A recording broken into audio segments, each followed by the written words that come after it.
चलिए फ्रेंड्स, आज का हमारा ये वीडियो को जो है हम शुरू करने जा रहे हैं। तो आज के हम इस वीडियो में देखेंगे कि इस चार्जर के अंदर जो है ऐसा क्या चीज़ होता है जिससे कि जो है मोबाइल की बैटरी चार्ज होती है। तो हमने जो है इसका जो इस साइड से जो वायर पहले से ही काट चुका है। तो चलिए अब हम इसके अंदर में देखते हैं क्या चीज़ है।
देख सकते हैं कि हमने जो है इसे पूरा बाहर निकाल दिए हैं। इसके अंदर जो है यहाँ पे कुछ सफ़ेद सफ़ेद टाइप का है। ये कुछ रबड़ जैसा है, आप देख सकते हैं। ये देखिए, ये हमने जो है, और इसके अंदर आप देख सकते हैं कि अभी भी जो है इसके अंदर जो है ये फिट है। तो चलिए अब देखते हैं कि इसके अंदर में क्या चीज़ है।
तो आप देख सकते हैं कि इसके अंदर जो है एक बहुत ही मोटा सा वायर है और ये बहुत लंबा सा है, आप देख सकते हैं इसे। तो चलिए इसका एक और पट्टी हम खोलते हैं।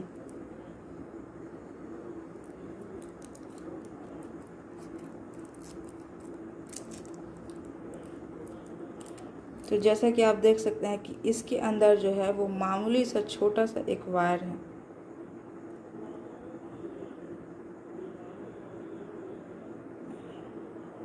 तो ऐसा लग रहा है कि ये वायर जो है इसमें पूरा लपटाया हुआ है, आप देख सकते हैं कि ये जो है इसमें पूरा भरा हुआ है। तो चलिए हमारा वीडियो यहीं पे ख़त्म होता है।